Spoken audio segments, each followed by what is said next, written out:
Congress party की meeting होती है तो हमारे सब नेताओं के हम नाम लेते हैं। जैसे अभी मैं आया, स्टेज पे जो हमारे नेता हैं उनके हम नाम लेते हैं, उनका स्वागत करते हैं। सिद्धरमैया जी की बात करते हैं, डीके शिव कुमार की बात करते हैं, परमेश्वर जी, खारगे जी की बात करते हैं। मगर जब प्रधानमंत्री भाषण करते हैं, वो अपने भाषण में किसी और नेता का नाम कभी नहीं लेते। आके प्रधानमंत्री जी अपनी बात कर जाते हैं, ना किसी और नेता का नाम लेते हैं। बीजेपी के नेताओं को छोड़ो, उनके जो सीनियर नेता हैं, येदियुरप्पा जी हैं, बोम्मई जी हैं, उनका नाम मोदी जी कभी नहीं लेंगे। मोदी जी सोचते हैं कि सिर्फ नरेंद्र मोदी जी हैं, बाकी कोई और है ही नहीं। या फिर बीजेपी के कर्नाटक के नेता इतने भ्रष्ट हैं कि प्रधानमंत्री उनका नाम नहीं लेना चाहते। 40% नंबर आपने सुना होगा। पिछले 3 साल कर्नाटक ने सिर्फ 40 सुना है। कोई भी काम करवाना हो, बीजेपी को पहले 40% कमीशन दो, उसके बाद काम होगा, नहीं तो काम नहीं होगा। उसको डबल इंजन सरकार कहते थे। 1.5 लाख करोड़ रुपए 4 साल में वो चोरी कर गए। 1.5 लाख करोड़ रुपए 4 साल में। उनके एमएलए कहते हैं कि बीजेपी में चीफ मिनिस्टर का पोस्ट 2500 करोड़ में खरीदा जा सकता है। कॉन्ट्रैक्टर एसोसिएशन प्रधानमंत्री को चिट्ठी लिखता है, कहता है कि कर्नाटक में 40% कमीशन लिया जा रहा है। प्रधानमंत्री चिट्ठी का जवाब नहीं देते। Police sub inspector scam, assistant professor scam, assistant engineer scam, cooperative bank scam, scams की लाइन लगी हुई है। तो प्रधानमंत्री यहां आते हैं। प्रधानमंत्री को सबसे पहले कर्नाटक की जनता को समझाना चाहिए कि उन्होंने ये जो 40% भ्रष्ट सरकार है, इसके बारे में क्या किया। कितने लोगों को प्रधानमंत्री ने गिरफ्तार करवाया, प्रधानमंत्री ने कितनी इंक्वायरी कराई। पहले प्रधानमंत्री कहते थे डबल इंजन सरकार। सवाल यह है कि 40% में से कौन से इंजन को कितना मिला, कर्नाटक के इंजन को कितना पैसा आपका मिला, और दिल्ली के इंजन को आपका कितना पैसा मिला। प्रधानमंत्री को जवाब देना चाहिए। अब भाषण में प्रधानमंत्री डबल इंजन नहीं बोल रहे। प्रधानमंत्री को यह भी समझाना चाहिए कि जब कर्नाटक में बाढ़ आई तो उन्होंने कर्नाटक के लिए क्या किया। ಪ್ರಧಾನಮಂತ್ರಿಗಳು ಹೇಳಬೇಕಾಗುತ್ತದೆ ಕರ್ನಾಟಕದಲ್ಲಿ ಅವರು ಸರ್ಕಾರ ಇದ್ದಾಗ ಕರ್ನಾಟಕಕ್ಕೆ ಏನನ್ನ ಮಾಡಿದ್ರು ಅಂತ।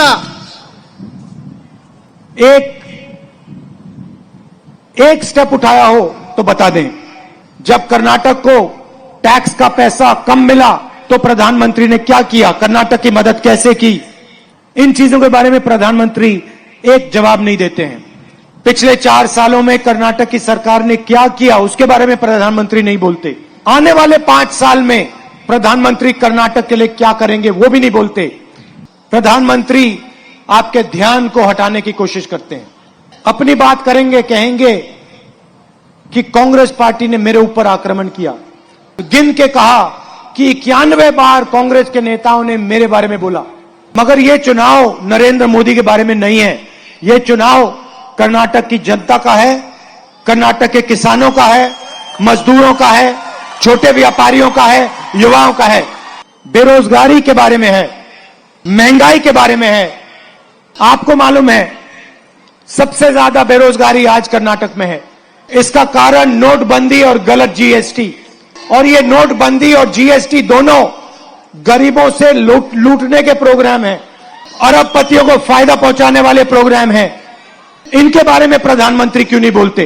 400 रुपए का सिलेंडर हुआ करता था यूपीए के समय, 1100 रुपए का हो गया है। प्रधानमंत्री कर्नाटक की महिलाओं को यह क्यों नहीं समझाते। पेट्रोल 56 रुपए का होता था, आज 100 रुपए का हो गया है। कुकिंग ऑयल जो है 60 रुपए का होता था, 200 रुपए का हो गया। इसके बारे में प्रधानमंत्री क्यों नहीं बोलते। ये चुनाव ये सवाल है। मैंने कहा कि बीजेपी के लोगों ने क्या करने जा रहे हैं वो नहीं बताया। मैं आपको बताता हूं अगले 5 साल के अंदर कांग्रेस पार्टी क्या करेगी। और ये 5 कदम हम पहले दिन पहली कैबिनेट मीटिंग में ले लेंगे।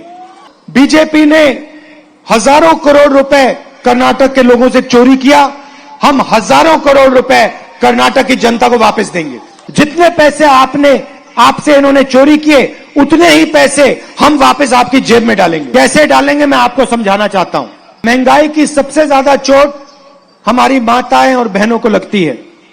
उनको हम गृह लक्ष्मी स्कीम देने वाले हैं। क्रांतिकारी कदम है। 2000 रुपए हर कर्नाटक की महिला के बैंक अकाउंट में हर महीने मिलेगा। बाहर आंधी आए, तूफान आए, गर्मी हो, सर्दी हो, हर महीने कर्नाटक की महिलाओं को 2000 रुपए बैंक अकाउंट में सीधा मिलेगा। महिलाओं के लिए दूसरा स्कीम जिसको हम सखी कहते हैं। कर्नाटक में जब आप बस में जाएंगी, आपको एक पैसा नहीं देना पड़ेगा। जब भी आप बस में जाएंगी, कहीं भी कर्नाटक में कितने भी किलोमीटर आप जाना चाहें, आपको एक पैसा नहीं देना पड़ेगा। तीसरा कदम, गृह ज्योति स्कीम। 200 यूनिट मुफ्त में बिजली हर परिवार को। चौथा वायदा अन्नभाग्य स्कीम, 10 किलो चावल हर परिवार के मेंबर को। और शायद सबसे जरूरी स्कीम युवा निधि स्कीम।